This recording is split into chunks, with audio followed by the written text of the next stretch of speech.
now that you're back working and driving so much, my new favorite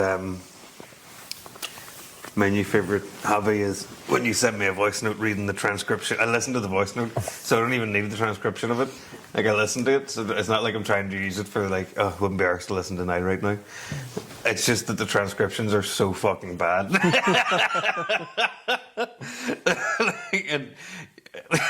And your last voice note is a perfect one. And to be clear, before I say any of these words, like, Niall did not say anything bad on this voice note. It's a completely normal conversation that we're having. Like, even by our standards, it's more normal, I'm saying, than even our normal standards. But it's like, yeah. So here's the full transcription I'll read to you. Okay. And this was like more than 12 hours ago that you sent this. You probably don't remember exactly what you said, or even... I don't remember anything of what I said. So it says, second. We, and then there's a little space, a blank space, where it doesn't even know what you said. It's not even going to guess. It's not even trying to guess. No. It's just like, well, they said something there. We, blank, discuss fucking. Full stop. We can't, blank again, don't fucking. Test on the podcast, blank. Do you want to do podcast? Blank, blank. 2 words in a row. They were like, don't care. The music stuff as blank. As it depends if we get out there. As it depends if we get out there and there's fucking intense rape music and people being active pastors. Active pastors.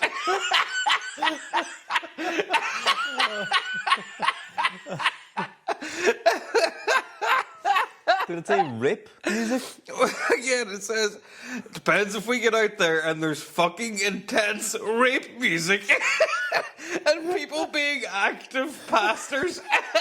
Active pastors.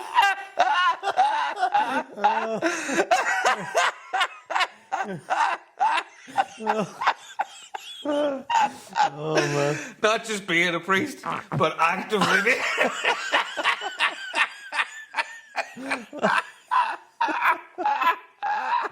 Oh,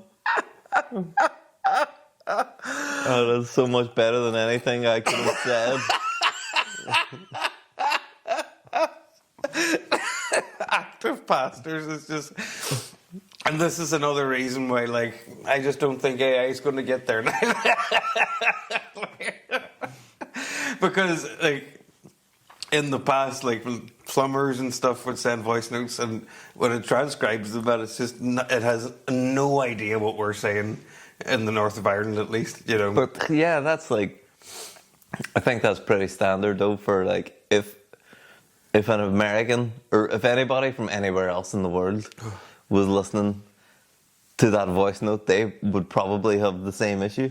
Well, they're not gonna, but they're gonna make more educated guesses than active pastors. Like, I'm trying to say, even then, they'll be able to, like, a human would be able to, like, make decisions in their head of, well, actually, contextually, this is probably what he's talking about. Do you know what I mean? That's fair, but I think AI will get better at that. Although, a little bit of good news, potentially good news, is that they're talking about, like, because the internet is now flooded with so much AI material that all of the AI that scrapes the internet for all of its stuff. Like 2 episodes ago.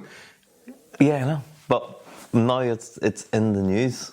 So you won't even entertain it when I bring it up, and now, like, somebody else does. Your speculation is different from the people who are actually making AI saying that their AI is being negatively impacted because it's feeding into itself in a feedback loop. But, like... Which I don't think is what you said. I don't think you said about a feedback loop. I probably didn't use the word feedback loop, if that would have been your buzzword. Yeah, if you had said feedback loop, I'd have been like, oh, a feedback loop, eh? It's one of my flaws as a human is I feel like sometimes I do give quite good advice or say things that are quite poignant or whatever. Mm-hmm. And then when somebody, no matter who it is, when somebody pretty much poo-poos me, and then somebody else says it, and they're like, well, like, and I like, realistically, realistically, like, that's now multiple people that have said it, so obviously now it's more true, or it makes more sense. Mm-hmm. Like, I can contextually understand why that happens. But hang on. but it's just, and I do too. I do just as much, but it's something that like I find it hard to reconcile with. I always get like that wee bit annoyed in my head of like, well, should have just fucking listened to me? You're going to save yourself a few days.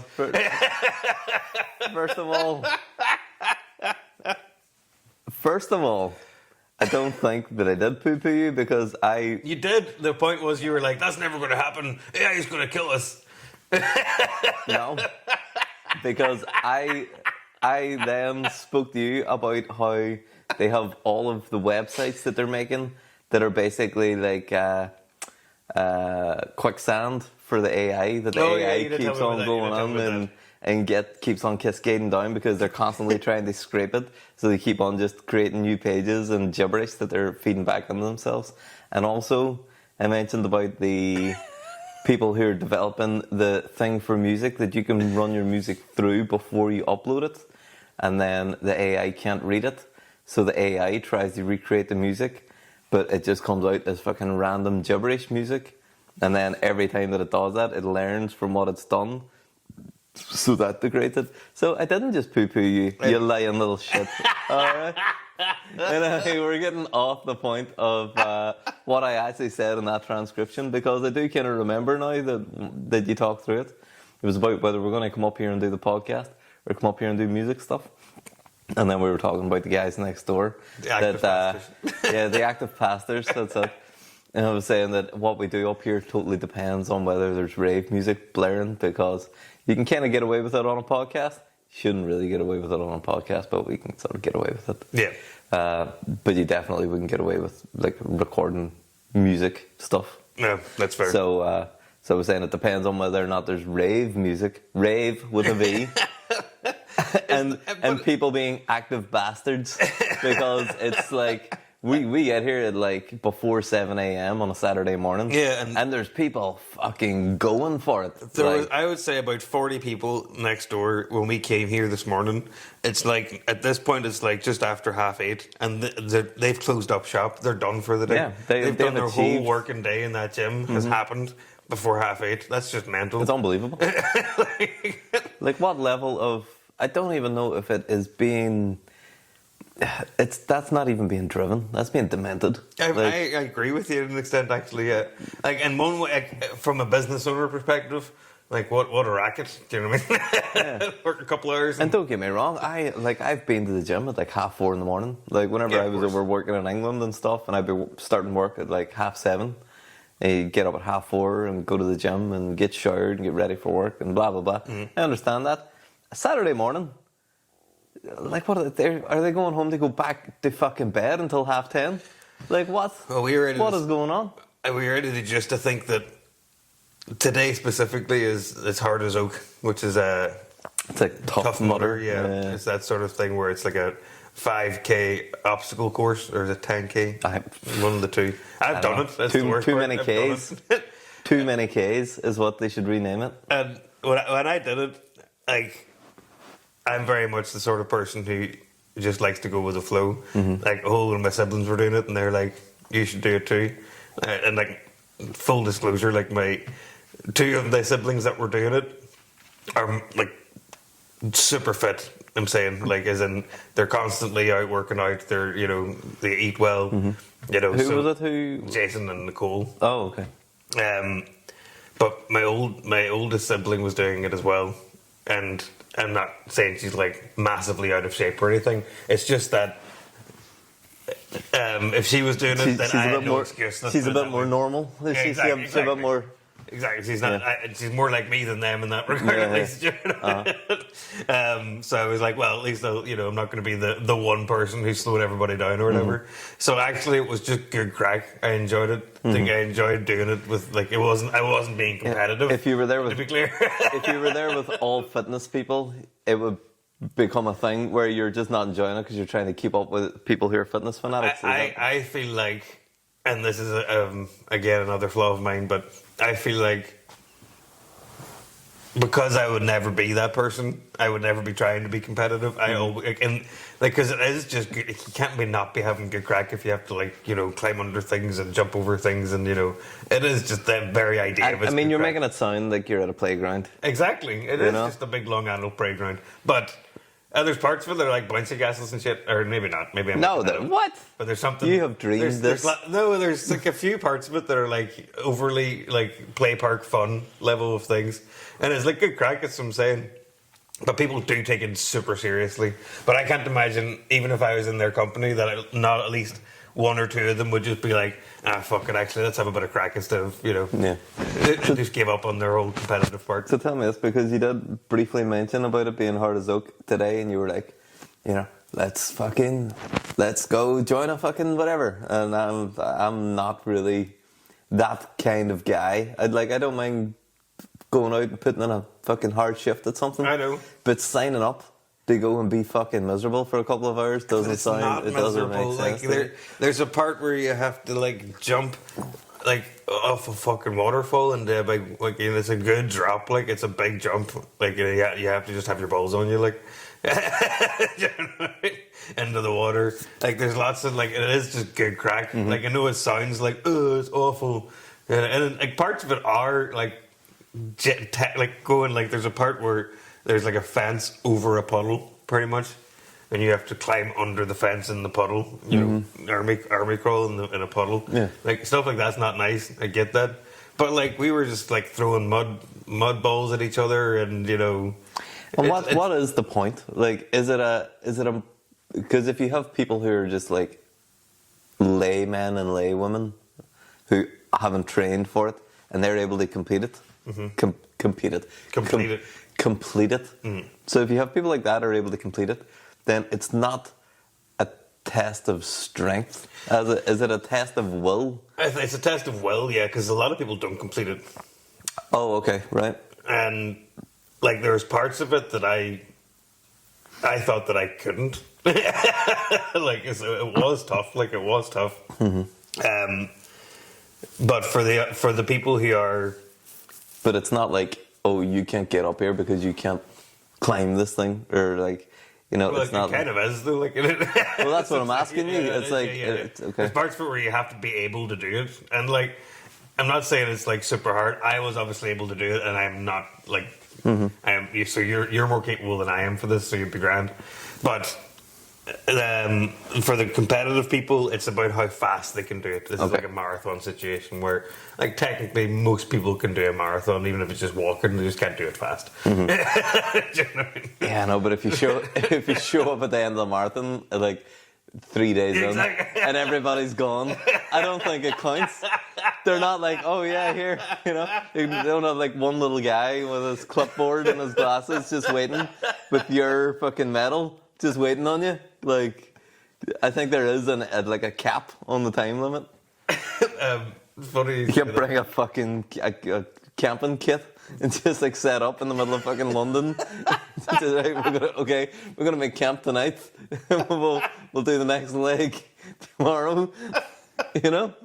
But I'm saying, the idea of what a marathon is what I'm saying. Because you're right, you can do it that shit way and it's not going to count. But you can technically go that length of distance, I'm saying. So it's about who does it fastest. But yes, you're right. Actually doing a marathon especially. But I think it's the same with the faint of heart. It's the same with hard as oak. It's not they're not going to be just letting you just sit out there in the dark, just struggling through the mud puddle. Just you on your own, snail crawling through a fucking puddle. But it is. At some point, they're going to come in the quad and be like, "Hey, come on." The point is that it is it's a two-pronged approach, because there are all these people who take it super seriously, who are trying to beat other people with them and those sorts of things. Yeah. And then but the Hard as Oak organisers also understand there's people like me out there who's just doing it for no earthly understanding reason why. Yeah. Just to say you did it. Yeah. It's just, it feels like an achievement when you do it, when you're finished. Do you know what I mean? Even if it wasn't, even if you were to go through it and be like, "Oh, it wasn't that difficult," it still feels like an achievement, because it's just so much.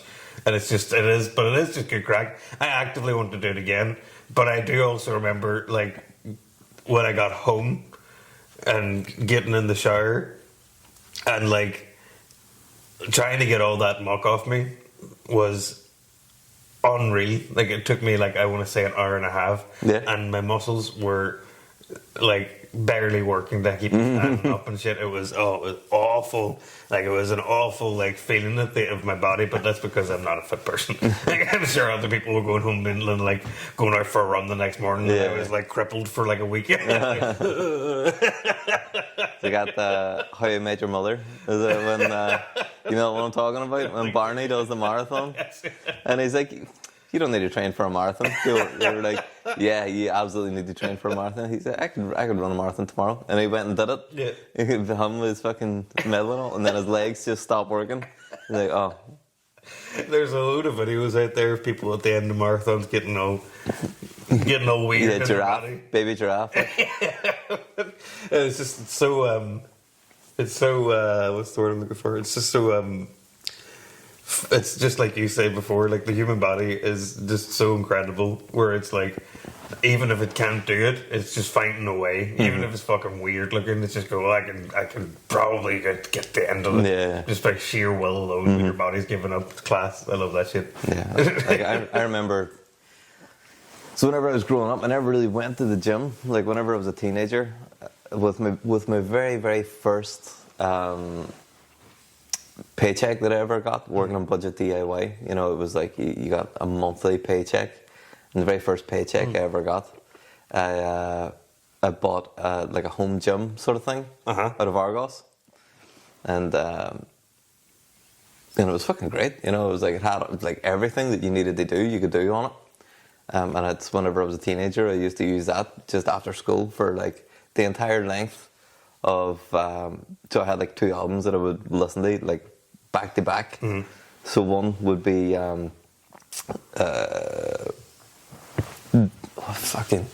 blanking on the name. It's Kill Switch Engage, the one that came out in 2006. I want to say that like the end of Heartache, but I don't even know if it was. It could be like As Daylight Dies or something. But anyway, I would listen to that album the whole way through, and then be working out for the whole length of that album. Yeah. And then after that, I would put on Coheed and Cambria. Coheed and Cambria. I fucking love a bit of Coheed and Cambria. But I would put on Good Apollo and Burning Star 4, and then just lie on my bed, just staring at the ceiling, listening to the whole thing, like a proper fucking, you know, depressed teenager. You know, just letting the fucking void of existence just wash over me. And then I would just go out with my friends and get drunk and run around and get into trouble after that. That was my teenage thing. But it wasn't until I was in my 20s that I actually ever went to a gym. And we'll get back to the teenage thing, but I'll just finish the point about the gym. But it wasn't until I was in my early 20s that I went to a gym for the first time. And I had spent a couple of years like at university just getting really unhealthy and fat and drinking and eating takeaways and all that kind of shit. And the first time I went to the gym, I ended up working out so hard that I fucking ended up vomiting.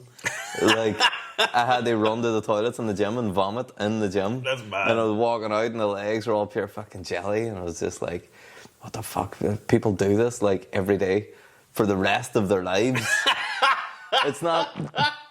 Because I could get into, like, I could get buff as fuck, have a six-pack. Like, I know that I could get there, no problem. But once you get there, you gotta do it for the rest of your life, or else why fucking do it at all? Like, why do it and then just go, right, I did that, now I'm just going to resume your scheduled programming, and then you're just fucking 6 months, you're back to where you are. It's got to be like an actual lifestyle change. Yeah.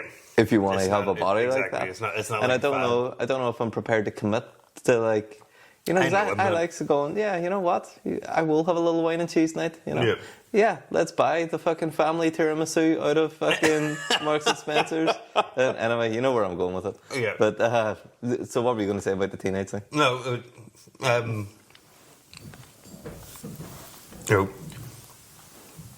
very quickly, I have a very strong memory of my brother-in-law. He's a good few years older than me.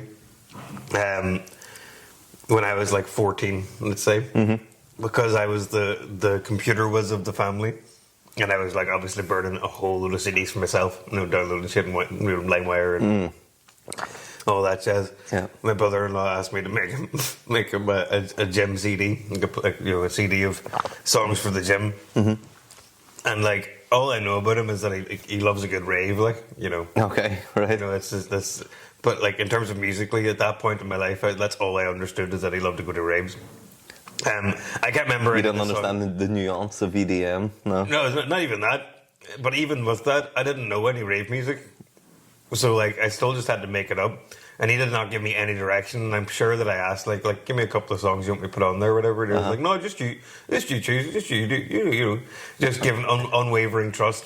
Yeah. And I remember making it, and, like, I'm sure there's a couple of songs on there, but looking back, I remember like a few years later looking back on it and saying, Jesus, you really just didn't understand that at all, like the assignment there whatsoever. It was awful. Like there was no continuity or fluidity, or there was songs that had like really fucking slow, like not like it's not that they're slow songs or like sad songs, they just have a slow beat. Is lots. Yeah, it's not like pumping. Exactly. It's not for getting in reps. It was not good. I just remember the sheer disappointment when he like listened to it, being like, Jesus, this is really bad. Yeah. So just for anyone who's interested as well, because it was going to annoy me if I didn't look it up. So the Killswitch albums, The End of Heartache was 2004, and As Daylight Dies was 2006. So I'd say it was probably As Daylight Dies is the one I'm thinking of, yeah. But that wasn't bad for like fucking 20 years later. Still exactly. Yeah, it's mad. That's 20 years later, isn't it? 20 years. Yeah, let's stop saying that. I think that doesn't make me feel good. So, what would be your? If we're not going to get all buff, here's another part of it. But like, end of the world situation. Like, what do you call those boys? Preppers. Yeah. Like what if they were gonna, if something was gonna happen tomorrow? Now we're talking about World War III recently. If we knew that Ireland's under fire tomorrow, or about to be, what's your like contingency plan? Because to be super clear, I think that I would just not leave the house. Right. Because I live in what you consider a fantasy land, but I'm pretty certain that just the sheer lack of anything that's around me of any note makes me safe. I don't necessarily think that's true. I think You see, I knew you wouldn't. I think eventually someone will come looking for whatever shit you got. If it gets bad enough, like, if it's a proper end of the world scenario, like, somebody will eventually come looking for what you've got. And you gotta either have stuff that you can support your family, and also you need to have a way of defending that from people who will want it from you. So at the end of the day, here's another example of how we live our lives, and why because I like to cram, so I feel like if we're like, instead of prepping now for the next fucking 10 years and nothing ever happening, I'll give you a better story about that. There are still cans of food in the attic in my mum's house from the Y2K panic. okay, My dad, I was with him, I remember, he filled like 3 Tesco trolleys full of just canned foods because he was certain it was end times, and like we've been living off that for decades. you know what, man? That man was looking after his family, and I will not hear any shade about the actions that he took whenever he thought the world was coming to an end. I actually am quite fond of it, of buying a whole load of canned foods now, because it does feel like, well, if anything happens, at least I have a fuckload of spaghetti hoops. yeah,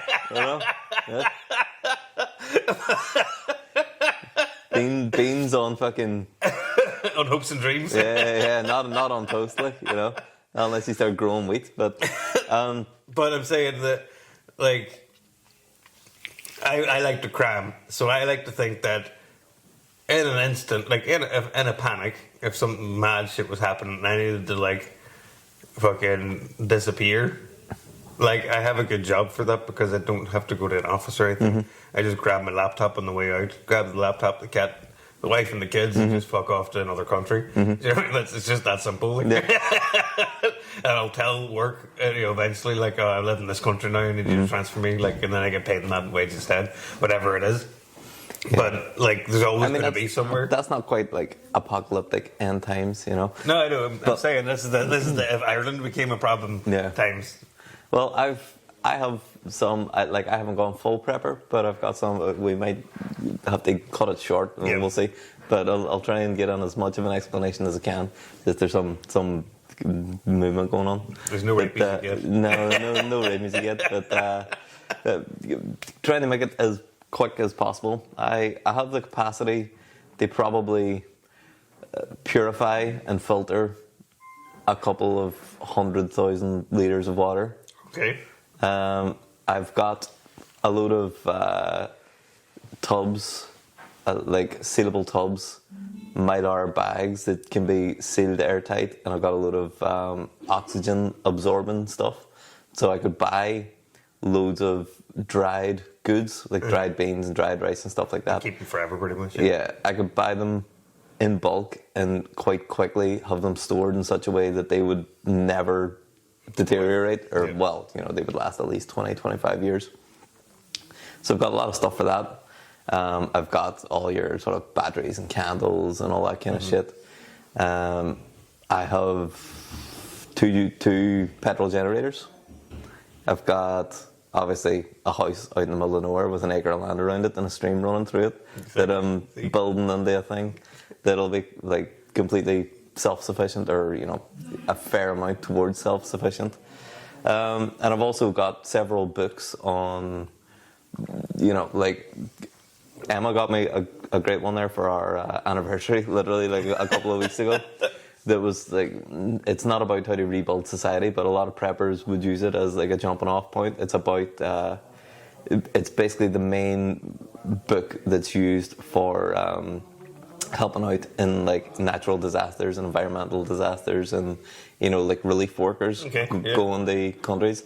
It talks about how to lay out lines for different methods of sewage and cesspits and like emergency things like that. How to sort out running water, how to rebuild habitable shelters and all that. Basically how to like work out. That's pretty cool, actually. And like things like that. So I got that. I've got like SAS survival books and all this kind of shit. Of course you do. All that kind of stuff for like teaching you how to forage in different environments and habitats, and like what local. I would like to do a foraging course.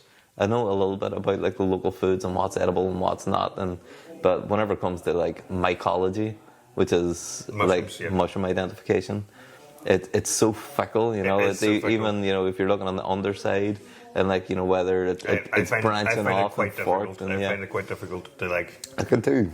To feel comfortable that I've got it right. Yeah, I mean the good thing is in Ireland we don't have any deadly mushrooms, so no matter what you're just gonna have a fucking bad time, but you're not gonna die.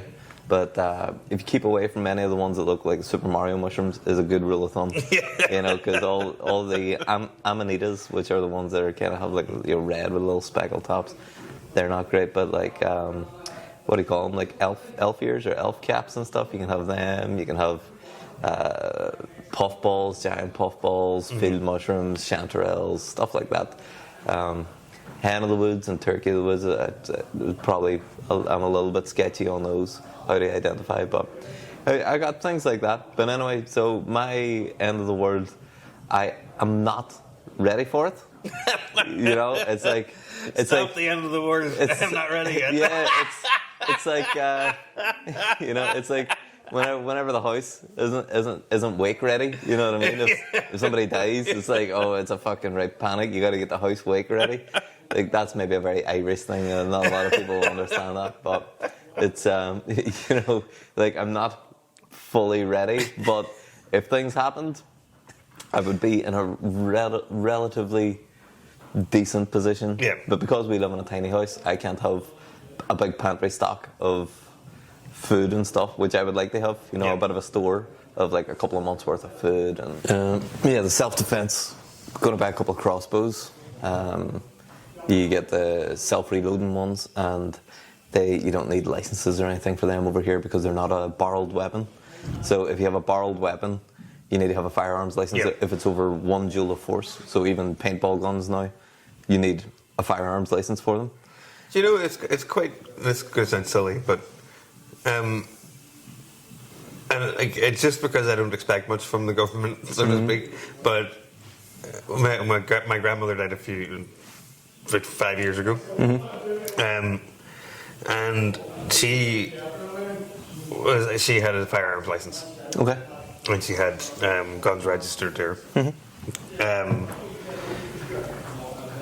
And they came a knocking for those guns after she died, and like they did not leave that one to chance. Like I thought that like that seems like the sort of thing where it could fall through the cracks. I'm saying, but they did not fuck around. Like they were like, "Give me, we're taking those guns, or somebody else has to have them registered, or we're taking them. That's it. Yeah. No other ways about it." So that was quite interesting.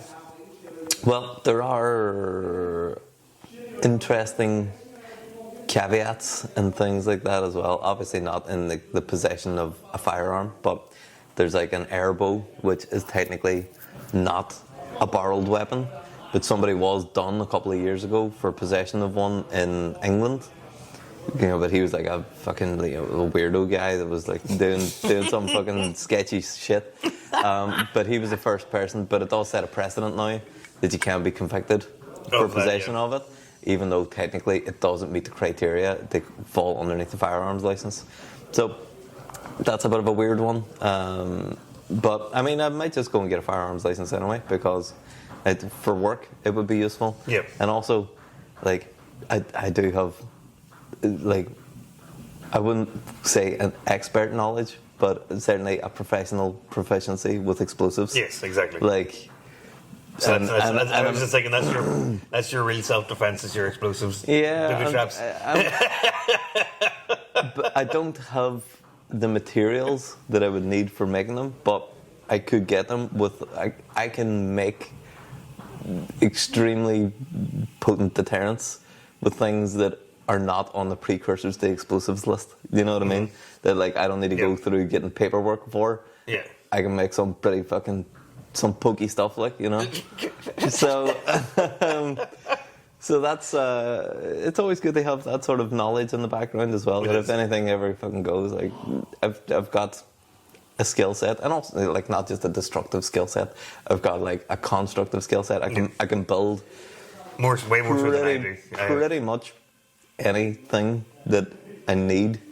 You know, I need a few more tools. Like if I had some like decent metal work tools, you know, I could make some like precision stuff. But even without it, like at the minute, I've got like I can 3D print stuff. I can metal fabricate to an extent. I can build stuff out of wood. You know, it's like I'm in a fairly comfortable place with if the apocalypse comes. Is what I'm getting at. But I have spent like several years kind of thinking about it and kind of just eking my way towards it. Yes, exactly. But I would like, you know, in 5 years' time, if the apocalypse hits, I'm your guy, you know? Well, this is my next question, is that, like, you know that I'm not going to prep for any of that. Yeah. Like, let's be real about it. And I'm not saying that I'm going to come and steal all your shit or expect you to look after me, so to speak. But like realistically, I think that this is the sort of time where even if I don't prep, somebody like you, whether you're not, is going to want other people to come because it's starting a new community, so to speak, working the land, helping you with all the things. So it's not like dead weight, so to speak. But you've prepped. Is that what something you want? Or are you now isolating? Is my question. No, I think obviously the greatest way that humans have of survival is communities and societies, and that's why societies. I mean that's why they developed in the first place, isn't it? Is because it was like a survival mechanism. But I think the bigger skill set you have, and the more valuable you are to a society or to a community, then the more valuable you are. Yeah. You know, it's like the more chance of people wanting you to be there, and it's that, like, and it sounds really presumptuous of me, but I just know that my one goods, my contribution mostly is like Is Good vibes. Is clever efficiency in terms of like, here's how we can do something, with no understanding of like better. I'm saying than what we're doing, but also just like work ethic. Like I'll just work. Yeah. So it's fine. Yeah, I'll figure shit out. You know what? In this day and age, that's a pretty valuable thing to have, isn't it? That's the worst part. It's a bit noisy now. Maybe we should just the talk. active pastors have Yeah, returned. the active pastors are in. All right. Is that a new band name? It's a good band name, isn't it? I feel like you would have to dress up for it, though, isn't it? You need to have like a stage uniform, like a tracksuit with a priest collar. And whenever you say that, I imagine like the Bruce Lee yellow suit with like a little collar. Anyway, we'll leave it at that. Oh god.